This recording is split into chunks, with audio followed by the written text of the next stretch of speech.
ఎలా అనిపించింది? అసలు ఆయన మాట చెప్తే నాకు తాజ్బంకి ఎక్కినట్టు ఎక్కేద్ది. అసలు నాకు అసలు చెప్పొద్దు, నాకు ఎక్కిపోద్ది. ఎందుకంటే నా దగ్గర నిజాయితీ అనేది మీకు తెలీదు. ఆయన పేరు చెప్పొద్దు, నాకు పగిడేయమండి. చంద్రబాబు ముఖ్యమంత్రి అయ్యి 100 రోజులు పూర్తయింది. ఈ 100 రోజుల పరిపాలన ఎలా ఉంది? 100 రోజుల పరిపాలనలో చంద్రబాబు నాయుడు గారు మాకు అన్నీ చాలా మంచి పనులు చేస్తున్నాడు. ఆయన మాకు తండ్రిగా నిలబడి మాకు అన్ని అవకాశాలు కూడా ఇస్తున్నాడు. మాకు ఏ ఇబ్బందులు లేవు. అంత క్రితం వైఎస్ఆర్ పార్టీలో ఉండగా మాకు కష్టాలు వచ్చినా మేము చెప్పుకుంటూ కూడా మాకు దిక్కు లేకుండా అయిపోయింది. ఇప్పుడు చంద్రబాబు గారు వచ్చిన తర్వాత మాకు అన్ని సదుపాయాలు కూడా బాగానే ఉన్నాయి. తండ్రిగా నిలబడి అన్ని కార్యక్రమాలు సక్రమంగా చేస్తున్నాడు. వాస్తవం చెప్తున్నాడు. 70 సంవత్సరాల వయసు అయ్యా, కాబట్టి ఎవరిలో నాకు ధ్యాసం లేదు. కాబట్టి మహానుభావుడు చేసే అన్నీ కూడా కరెక్ట్గా అన్నీ బాగున్నాయి. అది వాస్తవం. పేదవాళ్ళు ఆకలి తీర్చేందుకు మళ్ళీ అన్న క్యాంటీన్లు ఏర్పాటు చేశారు. ఎలా ఉంది? అసలు 5 రూపాయలు కట్టి వెళ్ళి భోజనం చేసేస్తున్నారు. అసలు పేదవాళ్ళు ఆకలికి ఆగాల్సిన అవసరం లేదు, పొట్టగొట్టాల్సిన అవసరం అంతకన్నా లేదు. ఎవరైనా మనకు ఒకటే, మన తల్లిదండ్రుల తర్వాత ప్రపంచకం గ్యారంటీగా ఉంటే మనం అందరం గ్యారంటీగా ఉంటాం.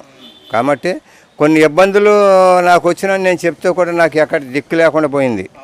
ఇప్పుడు నాకు చంద్రబాబు గారు వచ్చిన తర్వాత నా అవన్నీ కూడా పరిష్కారం లైన్లోకి పెట్టేశారు.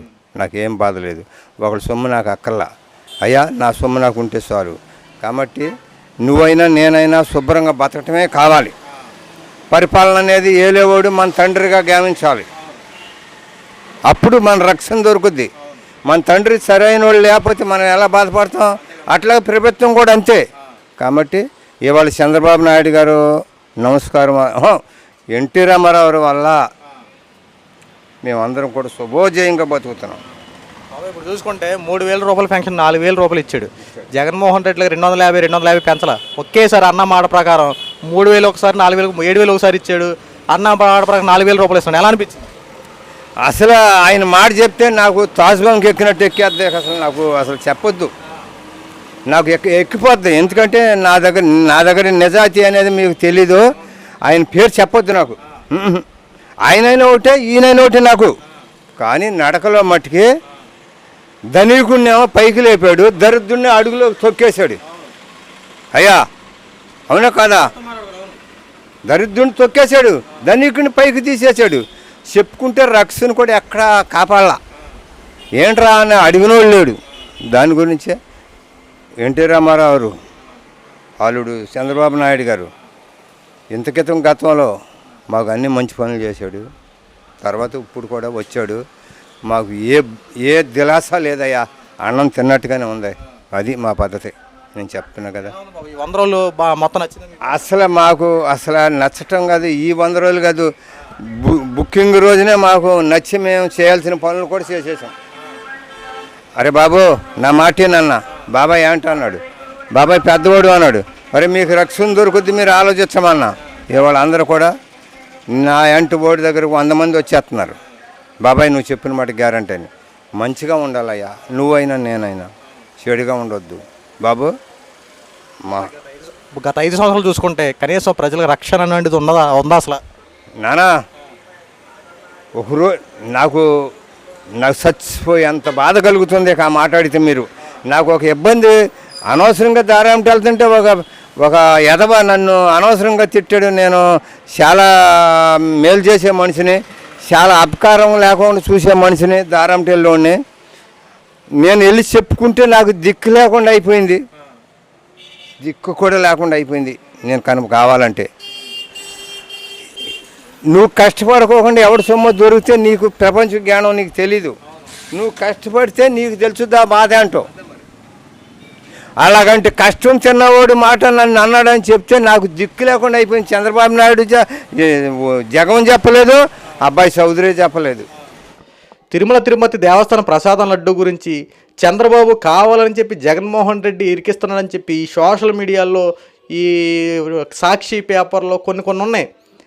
అసభ్యకరమైన వ్యాఖ్యలు రాయడం, అసలు ఎంత దారుణంగా ట్రోల్స్ చేస్తున్నారంటే వీళ్ళకి చంద్రబాబు గారు ఎందుకు ఓపిక పడుతున్నారు. కానీ నిజంగా వన్స్ ఒక్కసారి కనుక వీళ్ళ మీద టార్గెట్ చేస్తే వీళ్ళు భవిష్యత్తు ఏమవుతుందో కూడా అర్థం అవ్వట్లేదు. ఎందుకంటే ఒక పక్కన చంద్రబాబు గారు పరిపాలన మీద దృష్టి పెట్టి ప్రజలకు ఏవైతే కావాలో ఆ సమస్యలు ఏవైతే అవసరాలు అవన్నీ తీర్చే విధంగా అడుగులు ముందుకేస్తా ఉంటే వీళ్ళు తిరుపతి లడ్డు ఇష్యూలో కావాలని చెప్పి డైవర్టింగ్ పొలిటికల్ డ్రామాస్ ఆడుతున్నారని చెప్పి మాట్లాడుతున్నటువంటి ప్రతి ఒక్కడికి రాబోయే రోజుల్లో ఖచ్చితంగా మీకు బహుమానం ఖచ్చితంగా వస్తుంది. దాంట్లో ఎటువంటి సందేహం లేదు. ఈ రోజున తిరుపతి దేవస్థానం ప్రసాదం లడ్డుని ఎంత అపవిత్రం చేశారా అని చెప్పి ఒక్కడు దాని గురించి మాట్లాడడం మానేసి హిందువుల మనోభావాలు దెబ్బతినే విధంగా చంద్రబాబు గారు ఈ ప్రెస్ మీట్ ఏర్పాటు చేసి అందరిని ఇబ్బంది పెట్టని చెప్పి ఈ రకంగా ఆలోచిస్తారంటారా? హిందూ సాంప్రదాయం గురించి కనీసం ఆలోచిస్తున్నారా? హిందూ సాంప్రదాయం గురించి, సనాతన ధర్మం గురించి ప్రాయశ్చిత్త దీక్ష చేసే పవన్ కళ్యాణ్ కూడా విమర్శించారు కదా. దీక్షలు చేస్తున్న ఉపయోగం లేని దీక్ష అంటూ ఆ దీక్షను కూడా హేళన చేశారు. ఇలాంటి వాళ్ళ కాదా హిందూ సాంప్రదాయం మంట కలిసిపోయేది? ఆలోచన విధానం కూడా మారదు. ఎందుకంటే ఒక పక్కన పర్టికులర్గా చంద్రబాబు గారు చాలా క్లియర్ కట్గా చెప్పారు, దాంట్లో కల్తీ జరిగిన మాట వాస్తవం. కానీ కనీసం దీని గురించి బయటికి పెట్టకపోతే ఇంకా తప్పు కదా. మీకు ఇష్టం వచ్చినట్టు రాతలు రాసుకొని మీ ఇష్టం వచ్చినట్టు చేసేసి ఏది పడితే అది వాగేసి ఇదే నిజం అంటే ప్రజలను గొర్రెలు అనుకుంటున్నారా మీరు చెప్పింది నమ్మేయడానికి? ఏమయ్యా జగన్మోహన్ రెడ్డి, ప్రెస్ మీట్లు పెట్టిచ్చేస్తావు, నీ వాళ్ళతో ప్రెస్ మీట్లు పెట్టేస్తావు, నువ్వు పెట్టేస్తావు, ఈ పేటీఎం బ్యాచ్ వాళ్ళతో ఇష్టాసంగా మాట్లాడిస్తావు అంటే నువ్వు చెప్పేది రైట్ అనుకుంటున్నావా? సుప్రీంకోర్టు కూడా ఒక పక్కన వాదోపోతలు జరుగుతుంటే ఏకంగా సత్యమేవ జయితే న్యాయమే గెలిచింది, చంద్రబాబు ఓడిపోయాడు, జగన్మోహన్ రెడ్డి గెలిచాడని చెప్పి ఇక మొదలెట్టేశారు రాతలు. అరే కనీసం ఆలోచన ఉండాలి కదా. ఒక పక్కన ఆంధ్ర రాష్ట్రంలో జరిగే పరిణామాలు బట్టి మాట్లాడతారా, లేదంటే వ్యక్తిగత విషయాల గురించి మాట్లాడతారా, హిందూ సాంప్రదాయం గురించి అసలు ఏం మాట్లాడుతున్నా కనీసం అర్థం పర్థం లేకుండా మీ వార్తలు, మీరు రాసే రాతలకి ఖచ్చితంగా రాబో రోజులు గట్టి గుణపాఠమే ఉంటుంది. సూపర్ 6 పథకాలు అవలంబించలేక కూటమి ప్రభుత్వాలు ఆడుతున్న డ్రామాలు అవన్నీ ఆడెవడో రాసాడు. కావాలని చెప్పి సూపర్ 6 పథకాలు అవలంబించట్లా, జగన్మోహన్ రెడ్డిని టార్గెట్ చేశారు. చంద్రబాబు గారు సూపర్ 6 పథకాలు అవలంబించే ఉద్దేశమే లేదు, 100 రోజులు పూర్తి అయిపోయింది, ఏం చేస్తానని చెప్పి రాతలు రాసే ప్రతి ఓడికి ఒరే సూపర్ 6 పథకాలంటే ఇంకేం కనబడుతుంది? నీ కంటికి ఏం కొత్త ఏమైనా వచ్చే తినడం ఏంటి? కళ్ళ ముందు ఇన్ని జరుగుతూ ఉంటే నీ కంటికి కనపడట్లేదా? 4,000 రూపాయల పెన్షన్ తీసుకుంటున్నారు, అది నీ కంటికి కనపడట్లేదా? అన్నా క్యాంటీన్లు ఏర్పాటు చేసి నీ కంటికి కనపడట్లేదా? ఉచిత ఇసుక అవలంబించారు, అది నీ కంటికి కనపడట్లేదా? వరదలో చిక్కుపోతే అనేక మందిని కాపాడి 25,000 రూపాయల ఆర్థిక సహాయం అందించారు, అది నీ కంటికి కనపడట్లేదా? అమరావతి రాజధాని నిర్మాణం కోసం 15,000 కోట్ల రూపాయలు తీసుకొచ్చారు, అది నీ కంటికి కనపడట్లేదా? ల్యాండ్ టైటిలింగ్ యాక్ట్ తీసుకొచ్చారు, అది నీ కంటికి కనపడట్లేదా? అరే ఇంక ఏం చేయాలి? సూపర్ 6 పథకాలకు ఒక్కటో చేసుకుంటూ వస్తున్నారు. ఈ దసరాకి దీపం పథకం కింద, అలాగే తర్వాత ఉచిత బస్సు ప్రయాణం ఇవన్నీ ఏర్పాటు చేస్తున్నారు. ఇవన్నీ ఏర్పాటు చేస్తారు కదా, రాబోయే రోజులు వాటి గురించి మాట్లాడుకుందాం. అవి కూడా ఏర్పాటు చేస్తారు. ఇప్పుడు జరిగిన విషయాలను ఒకసారి ఆలోచించుకోవాలి. అన్ని పొలిటికల్ డ్రామా కింద ఆలోచించడం కరెక్ట్ కాదు కదా. ఈ రోజున చేసినటువంటి పనులు వాస్తవాలా కాదు అవి చూడు. జరిగే మంచి పనిని ఆలోచించి తప్ప ఇంకా 100 రోజుల్లోనే 5 సంవత్సరాల పరిపాలన అయిపోయినట్టు ఫీల్ అయిపోతారు ఏంటికి? జరిగింది ఒకటి తిప్పి కూడా 100 రోజులు పూర్తయింది. ఈ 100 రోజుల్లో జగన్మోహన్ రెడ్డి లాగా అది చేస్తా ఇది చేస్తానని చెప్పి మాటలు చెప్పాల, చేసి చూపించారు. ప్రతి పని ప్రజలకి చేరువవుతుందా లేదా, ప్రజల చెంతకు వెళ్తుందా లేదా, ప్రజలకు తీరుతుందా లేదా, ప్రతి విషయాలు ప్రజల్లోకి వెళ్తున్నాయి అని చెప్పి ఆలోచించి ప్రతిదీ నెరవేరుస్తూ వచ్చారు. మీలాగా డైవర్టింగ్ పొలిటీషియన్ గేమ్స్ ఆడలా, డ్రామాలు ఆడలా. ఏదో మనం ఉంటుంది కదా కోడికత్తి డ్రామాలు ఆడతాడు జగన్మోహన్ రెడ్డి, అలాగా ఆడలా. తర్వాత రాళ్ళ దాడి చేసుకుని అది దాడి కింద పెట్టాడు, దాని చేయలే.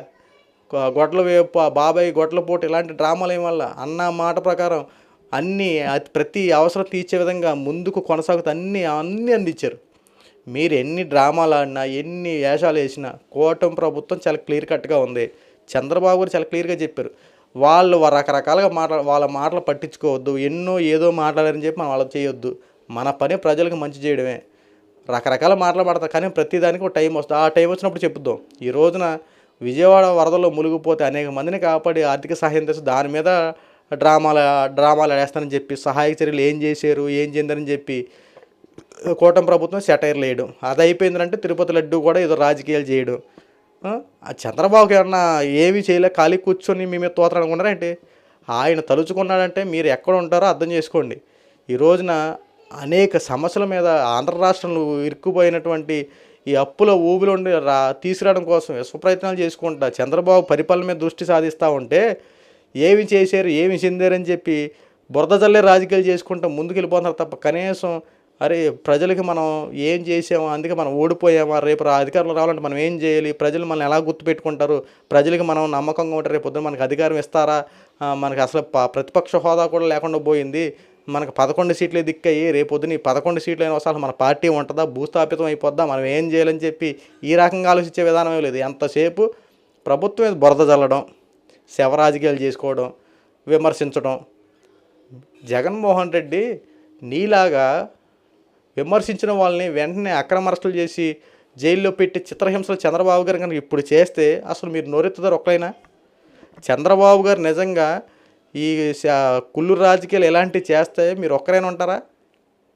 చంద్రబాబు చాలా క్లియర్ కట్, దౌర్జన్యాల అక్రమాలకు మనం పోవద్దు, వాళ్ళు కవ్వింపు చర్యలు పాల్పడతారు, ఏదైనా చేస్తారు, దయచేసి మనం వాటి జోలికి వెళ్ళొద్దు, మీకు క్లియర్గా చెప్తున్నా. ఆడేదో గడ్డి తినని మీరు తినొద్దు, దూషించే వాళ్ళు వాళ్ళతో ఎలా చేయాలో ఏం చేయాలో మనకు తెలుసు, ఎట్టి పరిస్థితుల్లో మీరు దౌర్జన్యం పాల్పడొద్దు, మీ అందరికి నేను అండగా ఉంటా, వాళ్ళందరూ వాగే నోరులేని అన్నింటికి బుద్ధి చెప్తా. మనం ప్రజల చేత ఎన్నుకోబడిన ప్రభుత్వం, మన ప్రజల చేత ఏర్పడిన ప్రభుత్వం, ప్రజలకి ఏది అవసరం అది మాత్రం చేయండి.